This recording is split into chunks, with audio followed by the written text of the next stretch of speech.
Hello, hello. Welcome to part one of our three-part series around my maternity leave prep. I've gotten lots of questions around how I'm planning for maternity leave, how I'm managing to take 3 months off as a business owner who doesn't get paid time off. And so I decided to do a three-part podcast series on it. So in today's episode, we are going to be breaking down all things finances. Next week, we will be talking about all things team, and the following week, all things content. And I'm just going to start off by giving a little bit of a disclaimer here that this is what felt best for me, right? This may not be what feels best for you in terms of the amount of time you're taking off, how you structure things in your business, the amount of savings that you need in order to feel safe, all of that. So take it with a grain of salt. My business probably looks quite different than yours, but I know that people have been curious, and I am honestly a nosy Nelly. I love a little behind the scenes look into people's business. So even if you are not pregnant, planning to get pregnant, I think that this is still just like a fun, interesting behind the scenes episode where I share, really, really transparently about finances, which I know that you all love. Okay, so let's get into it. The first thing that I started to do in order to prep for maternity leave is stop seeing one-on-one clients. And this was one-on-one therapy clients and business coaching clients. So I wrapped this up at the end of June, even though I wasn't planning to start my maternity leave until the beginning of October. I do plan to take at least, a year off from one-on-one therapy clients. And that's what felt good to me. One-on-one therapy is very time intensive. It's very emotionally labor intensive for me. And it is the smallest income stream in my business. It's also the one thing I can't outsource or delegate to team, as I'm the only therapist on my team. And so that really felt like a good, clear decision to me. I wanted to have less time where I was committed in front of a computer, all that good stuff. But of course, this resulted in an income dip. And I had to be okay with that, right? I needed the time to be able to focus on maternity leave prep. And we will talk again about more of what that looks like in terms of tasks I needed to be done, et cetera, in next week's episode. But, I needed time in order to get ahead on a lot of stuff. And so taking one-to-one work off my plate earlier than I was actually stepping away from my business just made the most sense for me, right? Also, everybody said that I was going to be so tired in the third trimester, and boy, they were right. So I'm very happy that I kind of thought ahead and made that decision. Part of this too was from a financial perspective, I really needed to get and be and stay okay with this not being a year of big growth in my business. And every year that I've been in business, my income has pretty drastically increased. So my first year I earned $250K. My second year I earned about $350K. My third year about $700K. My fourth year was my first $1 million year. And so this is my fifth year in business, and I've had to just sort of accept that what I want this year is not to necessarily hit $1 million again or to surpass that goal, but for me to feel stable, for me to feel like my business is stable, and for life to really take a front seat and a priority. And I actually had a meeting with my accountant about a week ago, and he flagged for me some things and was like, I just want to make sure that you recognize what your numbers are looking like this year. So I earned almost to the exact same dollar amount in the first half of 2024 as 2025, both $466,000 with a little bit of change left over. But my overall profit for 2025 is actually down 20% compared to where it was at in 2024. And the reason that this is the case is because I've really prioritized investing in team a ton this year, because I wanted to scale back my work hours, right? Because I wanted to take 3 months off fully in my business for maternity leave. Again, we're doing a whole episode on team next week, so stay tuned. But, he was asking me I want to make sure that this is good for you and you recognize this happening in your business. And I was like, yes, that's the whole point, right? I think that you have sort of two options at some point in business is make more money or buy back more of your time. And for me, I'm in a stage where I'm I don't need to keep all of this money. What I really need is more time for myself, for my family, for rest, for all of it. And so, we'll see. I don't think that this is going to be another $1 million year because I'm taking 3 months off at the end of the year. So even though we're at the same income point where we were last year, I assume, the latter half of the year is going to be a bit slower for me. And that is okay too, right? That is fine. I'm okay with my revenue being lower. I'm okay with the profit margin being lower because that is the season that I am in. Okay. Now that is said, me stepping away from one-on-one coaching work, me stepping away from one-on-one therapy work meant that I couldn't rely on that as like a steady stream of income for myself. And previously that was at like 15 to 20K per month, depending on the number of one-on-one clients I had at a given point in time. And so in order for me to step away from that one-to-one work, I really needed to hone in on my plan for things like, my course, the Private Practice Academy bundle, the Reels membership, brand deals, etc. So let's talk about what that has looked like. In terms of brand deals, I really tried to focus on prioritizing long-term partnerships. And this is both for Instagram content and the podcast, because it was important to me that I had recurring revenue while I was out on leave. Right. And so this is able to provide like a long-term, I know it's monthly income I can expect to still come into the business even while I'm out. So I'm doing a lot of that content, like batching it ahead, getting it pre-approved by brands, that kind of thing. But in order for me to do that, I really had to focus on networking with brand partners, pitching, following up, really showcasing value, and making it really clear, like how I was going to partner long-term with brands, not just to benefit my business, right? But how I was going to help benefit their business by most of these long-term partnerships are for like platforms that help therapists. So how I was going to help benefit their business by sending therapists to them long term, right? And I had to really focus on like the quality of my content to make sure that I was driving results for these partnerships. So they wanted to commit to working together long term. And so that has been, amazing. And I'm really lucky to do that work. It's like honestly the funnest part of my job. But that has been like a really good source of revenue and like sort of financial prep for me. The other side is like my more passive income, quote unquote, sides of my business. So I don't think that there's really too much passive income in general. I think that everything takes work, but there are certainly things that are more passive than others, right? So like for me, it felt good to not have to have one-on-one clients where I needed to be accountable to other people and in my seat on a Zoom meeting at certain times or with coaching clients, replying to things, giving feedback in a timely manner, etc. I liked the work that I could sort of like batch ahead of time, prepare in advance. Marketing has always felt like lighter and sort of easier for me. And so that has been what I've been focusing on. And there are certainly larger pieces of this that I can outsource to team as well. So I did a few launches and flash sales so far this year that have really helped to bring in revenue for the business.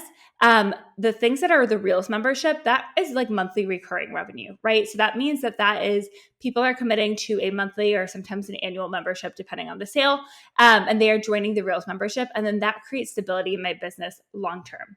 Now, when people join the Private Practice Academy bundle, that is less monthly recurring revenue for me, right? So I do offer like a 3-month payment plan, but most people elect to pay in full. And so it's like a one-time bump in revenue for the business, but it's not sustaining me long-term. It's not creating income that will be there for me month after month as part of maternity leave. So we're going to talk about savings in a little bit, but part of me being able to prepare and to save for maternity leave was having these sort of like bigger cash injections prior to me going out on leave. Okay, so in January, I did a flash sale on my Reels membership. I had 45 people join, and that brought in $8,000 in revenue. In February, I did a big 10-day launch on the Private Practice Academy bundle. I had 57 people join in that time, which brought in about $57,000. In April, I did another flash sale on the Reels membership. I had 55 people join in that time, which brought in about $11,000. In June, I did a 3-day flash sale on the Private Practice Academy bundle that went really well. I had 41 people join in those 3 days, which brought in $41,000 of revenue. In July, I did like a 10-day Reels membership launch. We had nearly 100 people join, which is amazing, 96 sales, which brought in $24,000 in revenue. And then by the time you're listening to this, we will have just wrapped up our September Private Practice Academy launch. But I am pre-recording this episode as part of my maternity leave prep, so I do not have numbers to share with you for that yet. But I'm sure that you will see them on my Instagram stories because I always share pretty transparently there, right? So what I just to sort of like recap here, I launched or did a flash sale January, February, April, June, July, and September. So nearly every month. And the goal of this was to bring in revenue to the business to create savings and buffer for me to plan for maternity leave. In the past, I've always done like 10-day launches. And this year I experimented a lot more with doing shorter 3-day flash sales. And it was really cool because they took much less energy and prep work on my part in order to sell for 3 days versus 10. But they were lower sales, but not like significantly lower. And so that felt really good and fun as, I don't know, sort of like a lighter way for me to show up for my business during pregnancy when I've had a little bit less energy. Other things I've done in terms of passive income. So I have what's called an evergreen funnel, which is basically a training that I have pre-recorded that you are welcome to watch at any point in time. It's an amazing training. We've had thousands of therapists go through it, where I really talk about how to market yourself and your private practice on Instagram. And at the end of that training, I talk about my program, the Private Practice Academy bundle, and I give folks a time-limited discount based off of when they watch the training in order to join the program. And so I made a lot of tweaks to that funnel this year to really optimize it, to help it convert better.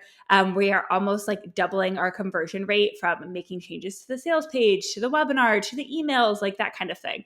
And so that's been really nice because that brings in one, revenue now because the funnel is optimized. But two, that's a funnel that can continue to run behind the scenes as I am out on leave and bring in revenue into the business.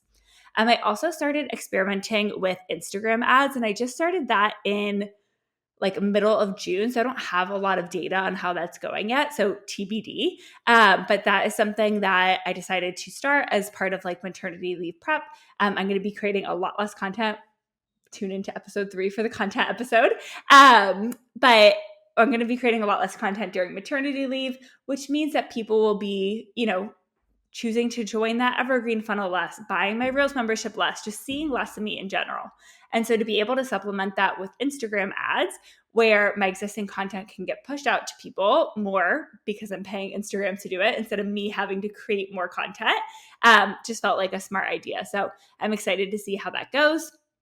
And then we talked about this a little bit already, but I have recurring revenue from the Reels membership side that stays pretty stable month after month, with little spikes depending on when I do like flash sales or launches, because we get a bunch of people who join annually at that time. And then I do get, I don't get recurring revenue from the Private Practice Academy bundle, but I typically make like $10,000, $15,000 per month from my evergreen funnel in that way. That might go down, it might stay the same, it might go up depending on ads. I'm not really sure. That is okay. I'm not planning to like rely on that income for my business during maternity leave. Okay. So next segment of this episode, we are going to do a deep dive into personal versus business expenses. So first I'm going to talk about the business expenses side of things, and then talk about like how I am using those business expenses, using that business savings to really like plan on the personal side of like my own finances. Okay, so on average this year, my business has spent an average of $31,000 per month, right? That is a big number. About $7,000 of that monthly is for my business coach. She has a unique way of structuring her fee where she has like a base rate of, I think, $1,250 per month, $1,250, and then 10% of whatever new revenue you earn. We are pausing our work while I'm out for October, November, and December. So I'm not having to pay her during that time. So when I kind of take out the average cost of my business coaching, that leaves me with about $24,000 in monthly expenses that I am needing to cover for my business to operate in October, November, and December while I am out. Some of that is software. Some of it is like payroll taxes and stuff, random, whatever, like website domain, that kind of thing. But the largest portion of that expense is my team. So I pay my team about $20,000 per month. And that is for people to do a lot of work that I'm not having to manually do myself behind the scenes to keep the business moving forward. I am planning to continue to pay my team while I am out, so that way they can continue to serve existing clients, keep things moving, have stability for themselves, their family, etc. while I am out. I'm not going to go into like every single nitty gritty detail on team and what that looks like, just out of like respect of individual team members' privacy with their pay and all of that. But I will give you some broader numbers here. So first off in my team, I have an operations manager. She really works to oversee the rest of the team. She does a lot of project management. She does a lot of planning, making sure that everyone knows all of the little tasks they need to do. Everything's broken up into itty bitty steps, that everything gets completed, everything gets quality assurance checked, everything is like moving forward as it needs to. She works about 12 hours per week in the business in order to do that work and gets paid $5,000 per month. I also this year hired a full-time marketing and client success manager. She helps with like a lot of content. Her and I work really, really closely together on like email content, social content. She's helping to step in inside of my VIP community while I'm out on leave.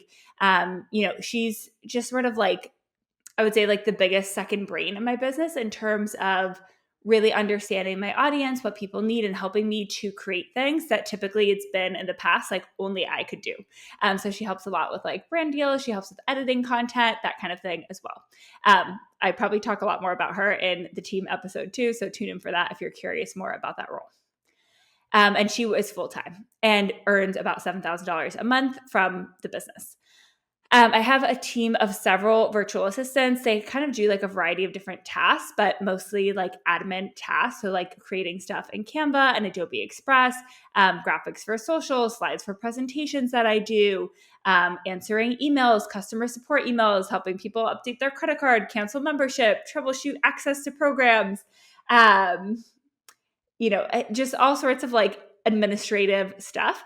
Those like quote unquote $20 tasks that don't take a lot of time per se, but when you add them all together, they really add up. So there's a team of several virtual assistants who are doing that work. All together, they work about 45 hours total per week, making about $6,000 per month. And then I have a podcast manager and an ads manager who both make about $1,000 per month to manage my podcast. In terms of podcast management, that would be like editing the episode, hitting publish, getting it distributed to all the places. And then ads, she is taking like existing content from my Instagram, running ads, looking at the data, tweaking things, that kind of thing. Okay, so all of that is team support. When I add that up, it's about 100 hours per week of work that is getting done without me, costing me about $20,000 per month. So that is really, really helpful for me in my business. And when you guys ask, like, how much time do you work? Like, I think that is such important context to know that there is a lot of work happening that is not being done by me, where I'm just the one like adding the final finishing touches on things and being the face of the brand.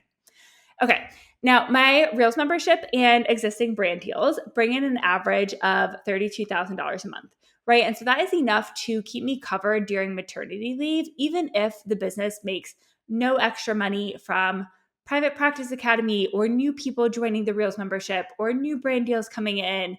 I'm not doing any one-on-one coaching work in that time, no one-on-one therapy work. So it's nice to know that the Reels membership and existing brand deals that are already contracted for are enough to cover those monthly expenses. But it's something I'm going to keep an eye on. So usually I keep just like 1 month of business expenses in my business checking account. I'm planning to go into maternity leave with like 2 months there just in case, I don't know, if something horrible happens. Everyone gets paid and there's no issues there.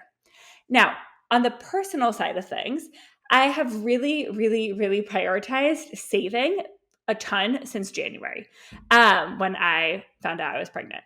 So I've been doing this for a while, even before like trying to conceive, to be honest. I think that it has been on my radar that eventually I'm going to get pregnant. Eventually I'm going to want to work less in general.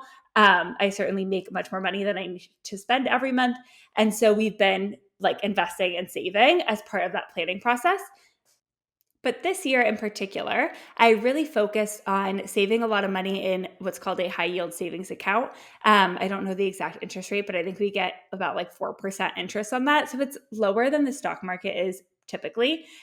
Typically in a typical year, I would invest more into the stock market than high yield savings account. But for me, it felt really good to know I had cash like immediately available to me if I needed it in order to pay my personal life expenses and be out on leave and not have to worry about my business making money, growing, etc. in the year 2025. A few sort of like disclaimers here. So honestly, we have a lot more saved than we probably need to. So if you are planning your own maternity leave, please know that you probably do not need to have this much money saved. But for me, it's what I wanted and it's what felt safe. And so it's what I worked hard to do. I really wanted to feel okay with not just 2025 being a lower year as I was going out on leave, but 2026 being like a quote unquote slow year for me in business too. I'm planning to return to work in January 2026, but I didn't want this pressure to return back to a 30-hour work week right away, or to hustle, or to make sure that everything was like fully optimized and selling as good as it could, that I was giving it my all. I always show up to my clients like with the best of my ability. But I did not want to feel like I needed to be optimizing funnels or sales pages or email data or whatever as soon as I came back, in order to like maintain my business or my expenses or my lifestyle. The other thing that I think is important to note is that my husband works. So I'm definitely like the primary income earner in my family, but he has a good job. He makes six figures. He is keeping his job. And so that is income that will be coming in and like supporting our family during this time as well. He also gets 6 weeks of paternity leave, which is really nice. So I'm glad that, he both has like income that's coming in and is consistent and helping us, but also he's able to like be there with me for the first 6 weeks and help our family, which is so, so nice. So the goal that we set was that we wanted to have 6 months of living expenses saved. So that way there was zero pressure to return to work, to earn income right away, to have high profits right away, any of that. So what we did was this year we made a separate high yield savings account in addition to the one that we typically have, that was specifically for maternity leave. And in it, we made sure to contribute money each month to cover all of our quarterly tax payments, property taxes, home insurance, living expenses, mortgage, all of that through September 2025 through the end of March 2026. So I really wanted to save that money each month, make sure that we were good if baby came early, that I felt like good the first quarter going into 2026, that I didn't need to like have extra money coming back from my business. Is that above and beyond? Yes. Was that needed? Probably not. But to me, has that safety net felt really worth it? Am I going into maternity leave with like so much ease and assurance and peace of mind and no financial worry whatsoever? Yes. And so for me, that was the goal that I set. I'm glad that I did. I'm the type of person who, with like my anxiety, I just feel like a lot better when I have a plan and goals that are super clear and laid out in front of me. And even though these goals were like super ambitious, for me, I think it honestly stopped me from feeling like I needed to do more. It gave me permission to do things like flash sales instead of launches because I saw we were on track. All of that just felt really good, because I think that for me, if I don't have a goal in place, my inclination is always like, I have to do more. Nothing is ever enough. I could always be a little more successful or earn a little more money, or this launch could have done a little better. I could have made a little more content or whatever. And so for me to have these really concrete numbers and be like, yes, I did this. Yes, done, done, done, done. It just felt like very safety giving. And it felt good to do that, to save more, earn more, do a little bit more while I quote unquote still could and still have like the energy pre-baby. All right. So that pretty much wraps up today's episode. I hope that this was helpful for you and interesting. The biggest takeaway that I have for you is really to be somebody who looks at your finances, whether this is for maternity leave, if it's for a goal like buying a house or retiring early or going on a big vacation, right? You need to get comfortable knowing what income is coming into your household and what income is going out, right? So take a look at your income, take a look at your expenses. Are there things you need to cut? Do you need to increase your income in order to save more money, to grow, to meet financial goals? Maybe you don't have passive income to rely on, or maybe you do. Maybe you have like an associate or something in your practice. But from a business perspective, your expenses probably aren't as high as mine, right? So please do not make it like a quote unquote problem if your business is not making money while you are going out on leave or making money while you're on vacation, right? Like the goal is really to understand what is my income, what are my expenses, what do I need to cover, and what do I need to have saved in order to feel good taking time off, whether that is a 2-week vacation or a 3-month leave. Other important things to think about and acknowledge is just like, what other support do you have from a partner, from savings, like all of that I think is really helpful. And lastly, trust your business will be here when you return, right? Let go of the control that it is not possible to always have. And you can change your business too, right? Like that has been, I would say, like the biggest takeaway for me so far in 2025 is that like my business has already changed so much by me just not doing one-on-one work anymore. And I've gone from working like 30-ish hours a week to like closer to 20 hours a week. And that's been really, really lovely. You have permission to do that. You have permission to change your mind now and again later. So many moms that I work with who are therapists reduce their schedule after having kids. Oftentimes they'll actually increase their rates too after coming back from maternity leave. Like you have so many options when you are the business owner to figure out like what feels good to you. So please do not feel like you are stuck or you have to do something because it's the way that you've always done it. Slow down, be intentional, especially if you're in a season of change, and build a business that works for you. All right, I will see you next week for part 2 of this 3-part series, where we are talking in even more depth about how I prepared my team for maternity leave.